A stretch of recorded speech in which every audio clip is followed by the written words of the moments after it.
सदा सस्वरूपं चिदानन्दकन्दं जगत्सम्भवस्थानसंहारहेतुं स्वभक्तेच्छया मानुषं दर्शयन्तं नमामीश्वरं सद्गुरुं साईनाथं भवद्वान्तविध्वंसमार्तण्डमीड्यं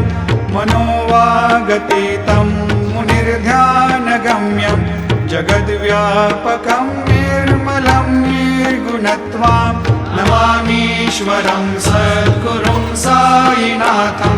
भवाम्भोधिमग्नार्दितानां जनानां स्वपादाश्रितानां स्वभक्तिप्रियाणां